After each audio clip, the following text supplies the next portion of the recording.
Magandang araw, magandang umaga. It's Wednesday mga kapatid, no? So, purihin ang Panginoon sa umagang ito at tayo ay mag-devotion sa umagang ito mga kapatid. Huwag natin kaligtaan na maalala ang Diyos sa ating mga buhay. So, dakilang Diyos sa ating mga buhay. Tayo mga kapatid ay managsimula sa awitan ng Panginoon. So, makarinig tayo ngayon ng awiting makalangit. Awitan natin ang Panginoon ng itataas. Good morning.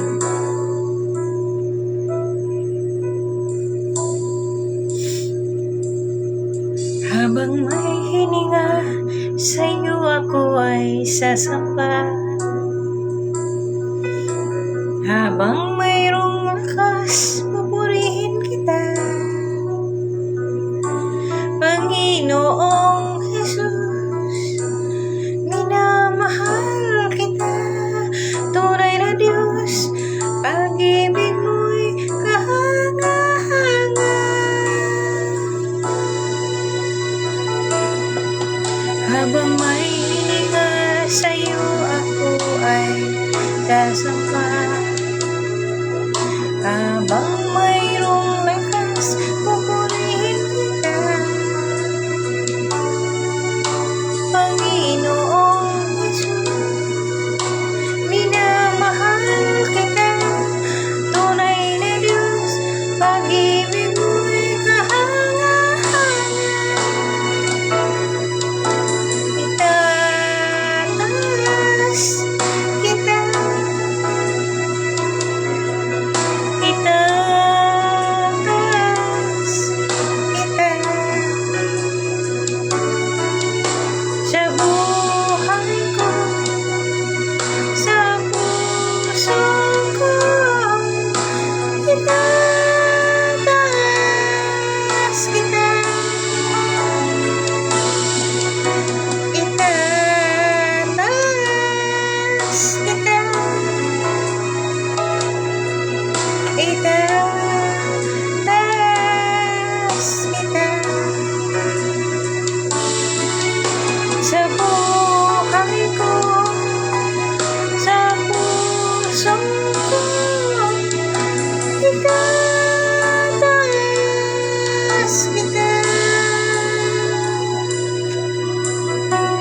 So magandang umaga sa bawat nabubukas ng ating Rosby Morning Devotion mga kapatid. Maraming salamat sa pag-aakyat nyo ng bahay ng Rosby Morning Devotion. Habang may hininga, sa'yo ako ay sasamba.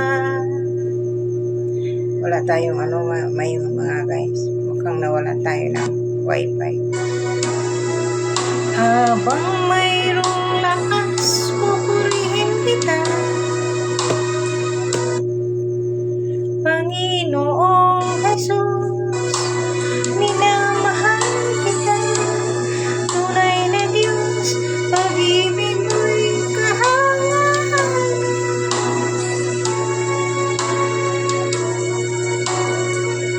Magandang umaga at tayo manalangin sa ating pasimula ng ating gawain ng Rosby Morning Devotion. Dahil nga ang ating wifi ay medyo mahina, no? Aming Ama sa Langit, Panginoong Jesucristo, Lord God, sa umagang ito, Diyos, salamat sa pag-ising, sa pag-iingat, sa protection mo sa amin sa buong magdamag. Aming mamahal sa buhay, Lord God, ikaw ang Diyos na makapangyarihan na nais namin pasasalamatan. Dahil nga po, dahil ikaw ang aming tagapagligtas, tagapag-iingat at protection sa magdamag ng aming mga buhay. Sa umagang ito, Lord God, ay buksan mo, Diyos, ang aming puso't isipan. Manguna ka ugad sa aming mga buhay sa umagang ito, Lord. Ingatan mo ugad ang aming papuntahan at pabalik. Maging ang aming mga mahal sa buhay, Panginoong, panghawakan mo, Diyos, ang kanilang mga manubela na hawak ugad at ang kanilang pagpupuntahan, Panginoon, Lord God. Ikaw ang aming pag-asa na siyang magsama sa amin, sa bawat isa sa amin, Lord God. Tuloy nga, Lord God, na sa umagang ito, Panginoon, ay gamitin mo doon sa aking labi upang magalak, maunawaan ang bawat isang nais mo, Panginoon, na may parinig sa amin, Panginoon. Kaya, Lord, tunay nga, Panginoon, ang iyong kapangyarihan ang siya magturo sa amin sa umagang ito, Panginoon, Lord God. Ikaw ang aming nagapagsalita sa umaga ito. Salamat Panginoon sa pag-iingat mo, sa paggabay mo sa amin sa nakalipas ng mga araw. At sa umagang ito, Lord God, manguna o Diyos ka sa aming mga plano. Salamat Panginoon sa umagang ito. Sa iyo ang mataas ng papuri at pasalamat sa pangalan ng Panginoon Jesus. Amen. So magandang umaga mga kapatid. Maraming salamat sa pagbubukas ng ating Rosby Morning Devotion at ito ay para sa ating buhay espiritual. Kumbaga pinapakain natin yung ating literal na buhay, ang ating spiritual mga kapatid. Paano natin siyang makainin, palalakasin? Ito lamang ang makapagpalakas sa kanya, yung salita ng Panginoon. Para patuloy na mahubog tayo sa kanyang salita. No? So, purihin ng Panginoon. Tayo mga kapatid ay magtatalakay sa kanyang mga salita. Sa umagang ito, kumusta kayo? Kumusta po ang ating mga pakiramdam, ang ating mga buhay sa umagang ito, no? So medyo maaga tayo ngayon mga kapatid, pero wala yan sa oras ang maalala natin ang Panginoon, di ba? Dapat alas 5 pa lang, pero medyo sinipag, sisisi, magising kasi nga alas 3 tayo nagising, no? Aantayin pa ba natin yung time na para mag-devotion alas 5, igising ka na, di ba? So mga kapatid ay samahan niyo ako mga kapatid sa pag nilay-nilay ng kanyang mga salita. No? Dito natin siya makikita sa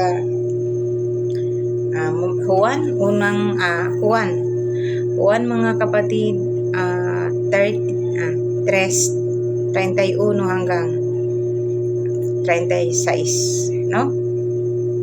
So purihin ang Panginoon. Sabi dito, no, si Jesus ang mula sa langit. Siya naman talaga ang nagmula sa langit, diba? Sabi nga dito, ang nagmula sa itaas ay dakila, sa lahat ang mula sa lupa ay tagalupa, at ang nagsalita tungkol sa mga bagay sa lupa ang mula sa langit, ang mga mula sa lupa. Mula sa langit ay dakila sa lahat, sabi niya. Pinapatutuhanan niya ang kanyang nakita at narinig, ngunit walang tumatanggap sa kanya. Sa kanyang patutuo. Ang tumatanggap sa kanyang patutuo ay nagpapatunay na ang sinasabi ng Diyos ay totoo. Ang sinugo ng Diyos ay nagpapahayag ng mga salita ng Diyos, sapagkat lubusang ipinagkaloob ng Diyos ang kanyang espiritu. Iniibig ng Ama ang anak at ibinigay niya ito. Rito ang pagmamahal sa lahat ng bagay. Ang sumasampalataya sa anak ay may buhay na walang hanggan, ngunit ang hindi sumusunod sa anak ay hindi magkaroon ng buhay, sa halip manatili sa kanya ang kuot ng Diyos. Purihin ang Panginoon. Magandang umaga sa ating lahat. Nandiyan ka pa pala, no? Good morning. So sabi nga dito mga kapatid, sabi sa kanyang mga salita, bago ang lahat na tayo ay magpaliwanagan, manguna muna sa atin mga kapatid ang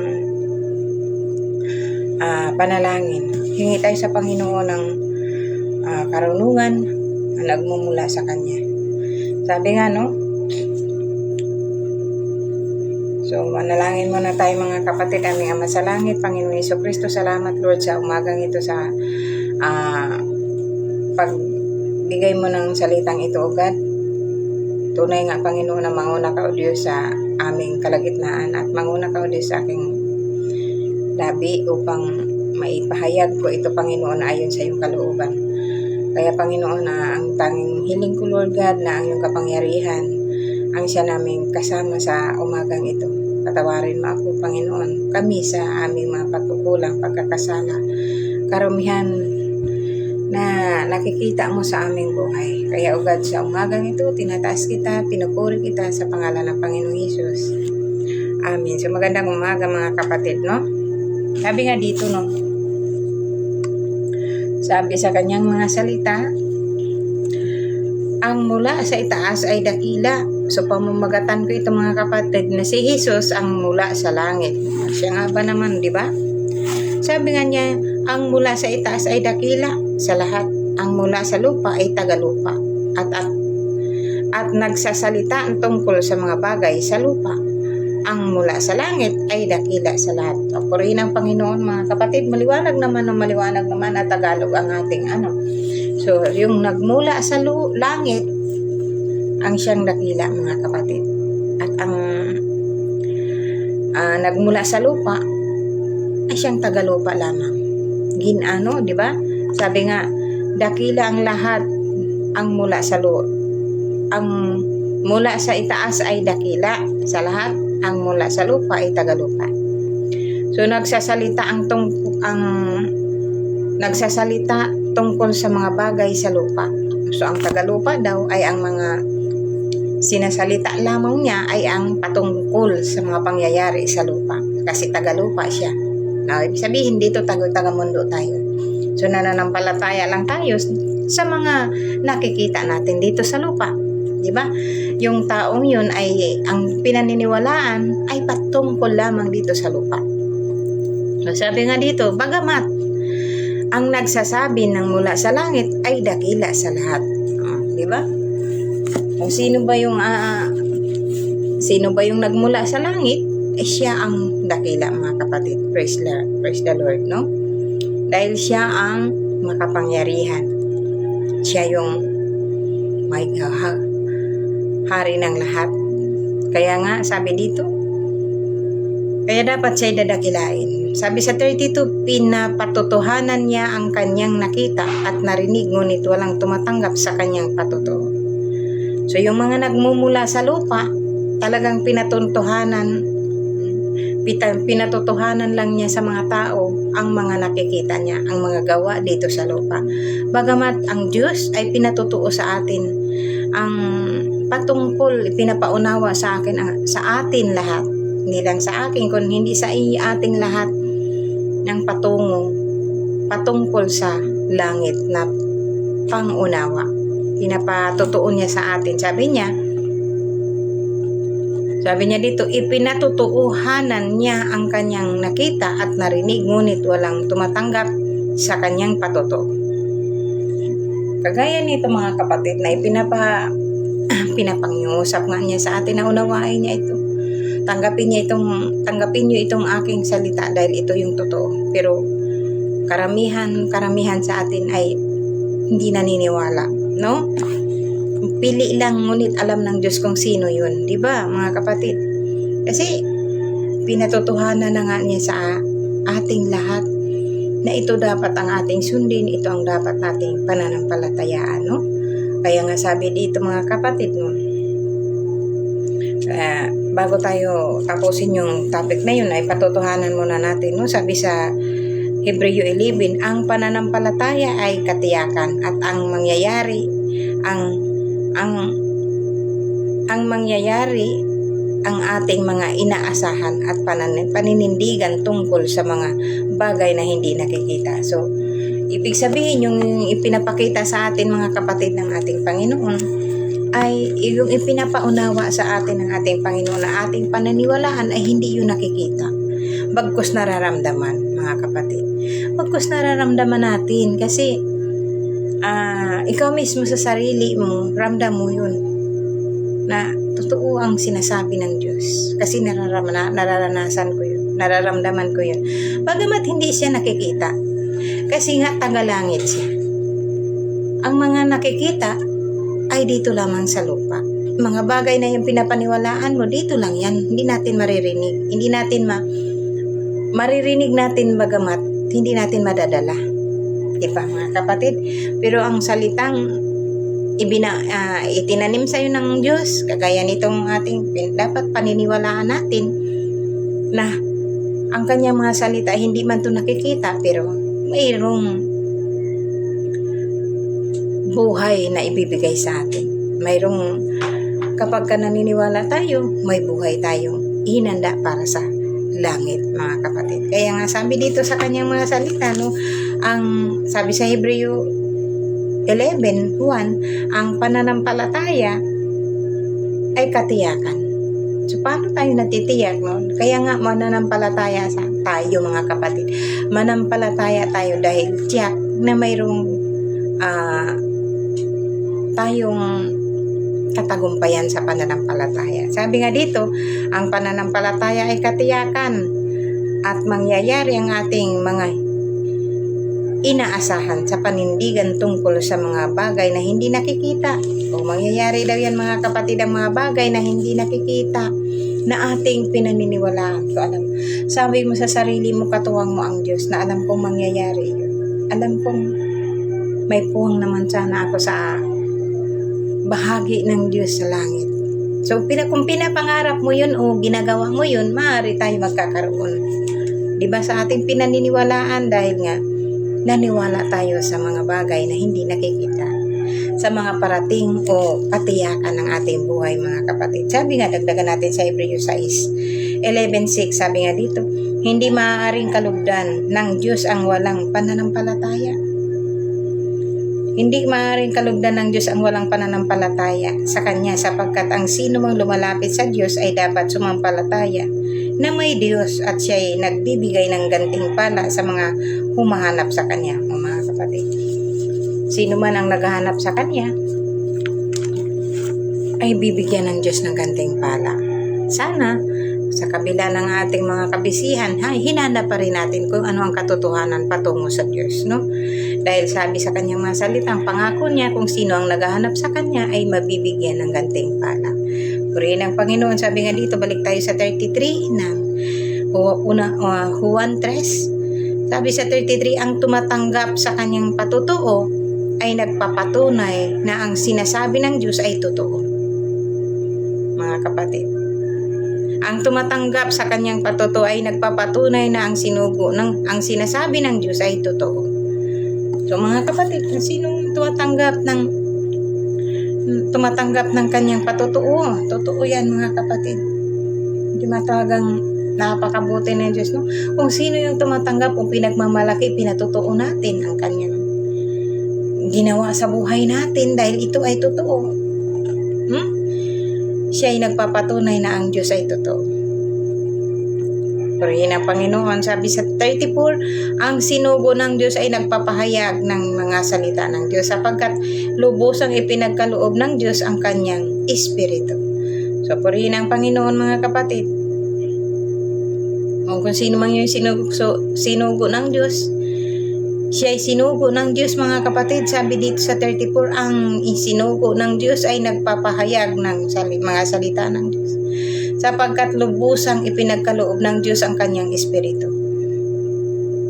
So mga kapatid, itong manggagawa pala ng Panginoon ay siyang sinugo. Lahat naman tayo inatasan ng Panginoon ay bahagi.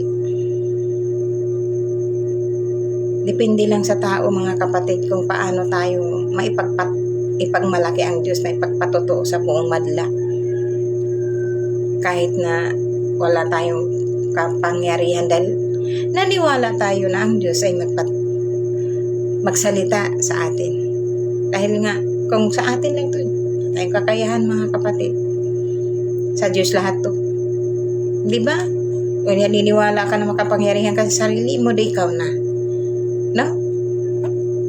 Kung ano lang yan mga kapatid lahat na mayroon tayo, hindi sa atin to Kaya itong karunungan na to, kung itong nagsasalita nga ito, kung ako, sarili ko, naniwala ko, wala akong alam Pero, salamat sa Panginoon dahil ang Kanyang mga salita, no? Ang Kanyang mga salita ay, ikaw lang mismo ang nakakaalam kung paano. Bakit, no? So, salamat sa Diyos. Kasi nga sabi nga ng Diyos, no? So gayon na lang, sapagkat gayon na lamang ang pag-ibig ng Diyos sa sangkatauhan. Kaya't ibinigay niya ang Kanyang nag-iisang anak. Yun ay John 3:16 naman yun mga kapatid. John 3:16 kasi yun ang biyaya niya sa atin na kung paano kasi tayo niya minahal. Sabi nga dito, sapagkat gayon na lamang ang pag-ibig ng Diyos sa sangkatauhan, kaya't ibinigay niya ang Kanyang nag-iisang anak upang ang sino mang sa Kanyang sumampalataya ay hindi mapahamak kundi magkaroon ng buhay na walang hanggan. O diba? Sumampalataya tayo, maniwala mga kapatid, sa Diyos na may likha. Kung saan tayo magtiwala sa ating sarili, dahil kailanman ang sariling ito kapag pinagkatiwalaan natin, isang pitik lang ito ng Diyos. Bagamat ingatan, pero ang Diyos ang nag-iingat nito, mga kapatid. Purihin ang Panginoon, sabi nga dito sa 35, iniibig ng Ama ang anak at ibinigay niya rito ang pamamahala sa lahat ng bagay. So kung sino mang sinugo ng Diyos, mga kapatid, lahat tayo minahal ng Diyos. Lahat tayo inibig, bagamat kung sino ang naglakas ng loob na naniwala na ang Diyos ay ibahagi natin at siya ay magsalita sa ating bibig, hindi na tayo niya pababayaan. Kaya nga sabi dito, iniibig ng Ama ang anak at ibinigay niya rito ang pamamahala sa lahat ng bagay. 36, ang sumasampalataya sa anak ay may buhay na walang hanggang, ngunit ang hindi sumusunod sa anak ay hindi magkaroon ng buhay, sa halip manatili sa kanya ang puot ng Diyos. Tandaan natin, mga kapatid, humanap tayo ng katotohanan. Sumampalataya tayo sa Diyos ng may likha. Huwag tayo magtiwala sa ating kakayahan, dahil sa ating kakayahan na yan ay hindi yan mananatili. Yan ay marupok, hindi kagaya ng ibinigay ng Diyos na atin na pagtiwala. No? Dahil yung kung tayo mismo sa sarili natin, pitikin lang tayo ng isang pitikin lang tayo, wala na tayo. No? So, kailangan natin ipagkatiwala sa Diyos ang lahat ng ito, dahil hindi ito sa atin. Purihin ang Panginoon, sabi sa kanyang masalita. Dito tayo magtatapos, di ba? Sa 36. Mga kapatid, tandaan natin, may yung ibinigay kong mga verse na mga supporting verse, mga kapatid, doon yun mababasa sa Hebreo 11:1, dinagdagan ko sa Hebreo 11:6, at pinagdugtungan ko sa John 3:16 sa kanyang mga verse na mga supporting verse. Purihin ang Panginoon. Hindi magkaroon ng buhay sabi nga dito sa 36, ang sumasampalataya sa anak ay may buhay na walang hanggang, ngunit ang hindi sumusunod sa anak ay hindi magkaroon ng buhay, sa halip manatili sa kanya ang puot ng Diyos. Purihin ang Panginoon Hesukristo, Lord God. No, di ba? Kailangan nating sumampalataya, mga kapatid, sa ating Panginoong Hesukristo. Kasi siya yung inatasan ng ating Amang nasa langit. Kapag siya pinanampalatayaan natin, sinampalatayaan na rin natin ang Ama ng may likha.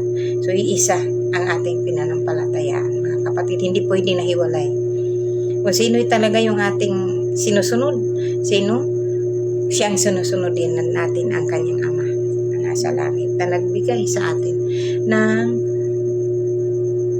anak ng may likha. Purihin ang Panginoon.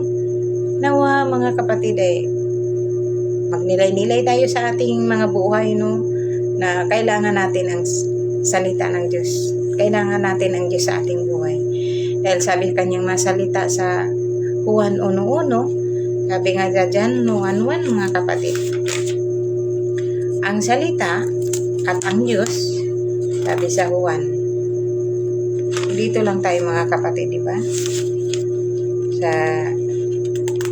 Sa Juan 1:1,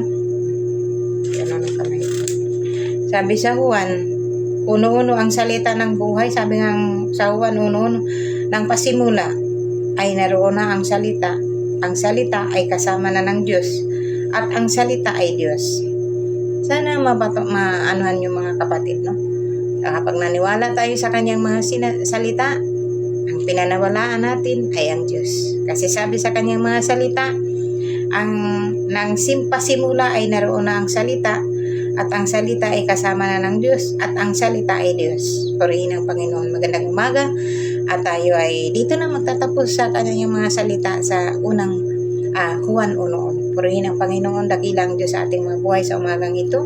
Isang magandang umaga, at samahan niyo ako manalangin sa ating pagtatapos. So, aming Ama sa langit, salamat, Lord, sa mga salita mo sa umagang ito, God, na pinarinig mo sa amin, Panginoon. Lord, patawarin mo kami kung sino man sa amin, O God, ang matigas ang puso na ayaw sumunod sa iyo, God. Tunay nga, Lord God, na ikaw ang kumilos sa buhay niya, Panginoon, Lord God. Ano man ang kanyang mga pasanin, kabigatan, O God, na nakahadlang upang lumapit sa iyo, Lord. Magpatuto ka, O God, sa kanyang buhay. Alam ko, Lord, na may gagawin ka. Tulungan mo kami, Panginoon, sa aming kahinaan. Palakasin mo agad ang buhay naming espiritual. Sa umagang ito, Lord, humihingi ako ng gabay mo, pagproteksyon mo sa amin, O God. No? May mga lakad ang bawat isa. May mga plano ang bawat isa.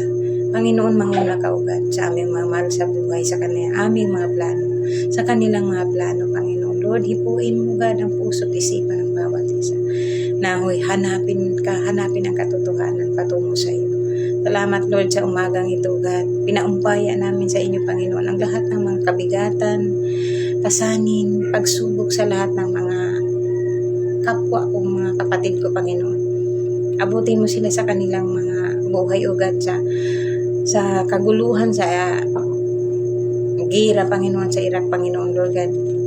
Ikaw ang Diyos na makapangyarihan na magbigay ng kaayusan, O God, mga kapatid ko doon, O Panginoon, na kabahagi-bahagi na kaguluhan, Panginoon, Lord, magbigay ka ng kaayusan sa kanilang bansa. At ilayo rin, Panginoon, ang bansa namin, Panginoon, sa kaguluhan, O God. Proteksyonan mo kami, Panginoon. Proteksyonan mo, Diyos, ang aming mga mahal sa buhay. Maging ang aming Pangulo, God, na magkaroon ng plano na makatulong sa problema ng bansa. At nawa, Panginoon, magkakaisang lahat at magmamahalan sa pamamagitan mo, Panginoon.